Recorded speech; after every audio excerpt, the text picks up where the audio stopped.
Hey guys, welcome back to our latest frequently asked question. And the question today comes from Nicole in Edgewood, Kentucky. And Nicole asks, what are the protein requirements on down days? Nicole follows the up day, down day approach, is very successful with it, as the majority of our clients are.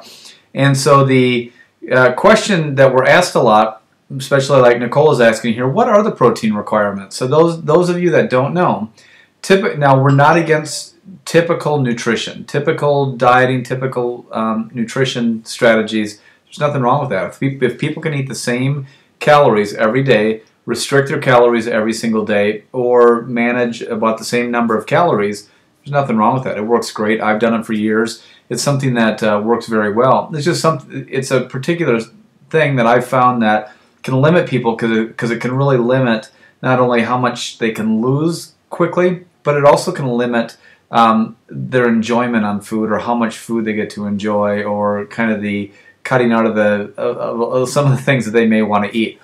So the up day, down day diet, the alternate day eating, intermittent fasting, whatever you want to call it, it has a number of different variations. It essentially is where you alternate your calories. One day you eat less, one day you eat more. It is a give and take. You end up averaging out to be about the same number of calories that you would on a calorie restricted diet. It's just in this plan, one day you eat more to allow for more things maybe you shouldn't eat. The next day you pull away. And the end result is you get X amount of calories in. Now, whether it's traditional fitness people, whether it's dietitians, most people will look at a plan like that and think it's crazy. Most people will look at it and say, well, that just doesn't work, it's not healthy, what have you. Now, there is quite a bit of research, and I'm not going to get into the research in this question because the question is specifically what are the protein requirements, but I always challenge people to try it. Alternate, because most people think, well, I've got to eat X amount of grams of protein every day. I got to eat this many grams this day, this many grams this day, and if I have one day where I eat too little calories or too little protein, that's going to affect, or I'm going to start losing muscle. Well, what I challenge them is when you're doing alternate day eating, essentially what happens is one day you have to have less protein than what you would on the other day or a normal day, and you would think you would lose muscle, but that's not the case. Almost everyone who does the plan, alternate day eating, up day, down day, intermittent fasting, no matter whatever it is, where they're in a fasted state for more than 12 hours, for whatever reason, they are not losing muscle. They're not losing strength. And in fact, a lot of times, if they're taking in the right amount of nutrients, they're actually gaining strength, gaining muscle, just as well on traditional diets. And they're able to loosen up the diet, getting foods that probably they shouldn't normally be taking in on a normal diet. So as far as the protein requirements, on a lot of times, if on a down day, for instance, if a female's taking in 500 calories, you know, I would suggest at least half her calories coming from protein. So that would mean, you know, half of 500 calories is 250 calories. 250 calories, if there's 4 calories per gram, that's going to be about 60 grams of protein.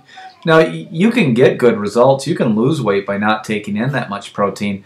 But the reason why I recommend lower carbohydrates, higher protein, higher fiber, more vegetables on a down day is on a down day you're not going to eat as much. We, on down days, recommend that people start their first meal at like 2, 3, 4 o'clock in the afternoon, that they eat their up day, you know, high calorie meal as late in the day as possible, and then eat their down day meals, or start eating on their down day later in the afternoon. And so because of that, if you start eating just carbohydrates based on how your body processes, you know, simple carbohydrates based on it, you'll process it more quickly. We recommend things that are higher in protein, higher in vegetables, higher in fiber, because your body will digest it more slowly, therefore giving the illusion that you're not as full.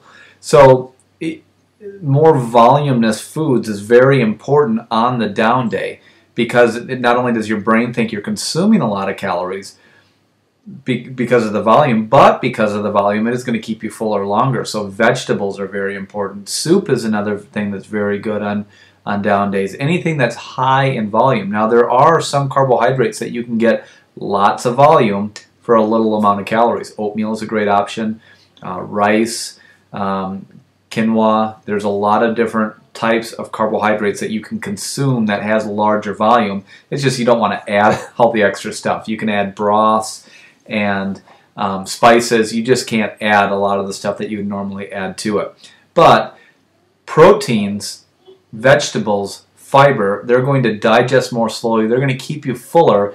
And so therefore, that's what we recommend on down days, is a higher protein, higher fiber. In fact, if I can get people to take about half their calories from protein on their down days, at least 50 grams of protein, and get them to take in at least 15 to 20 grams of fiber and plenty of volume from vegetables and soups and other things like that, that will tie them over into, going into the up day in which their food consumption is going to drastically go up.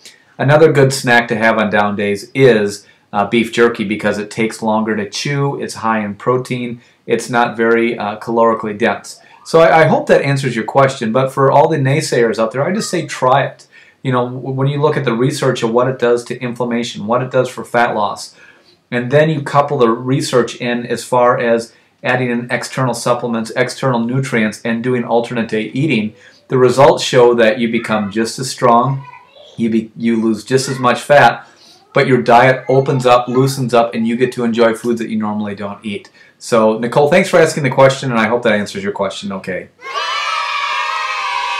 When you feel that something's wrong, I'll shelter you and keep you warm. I'll never let you walk alone.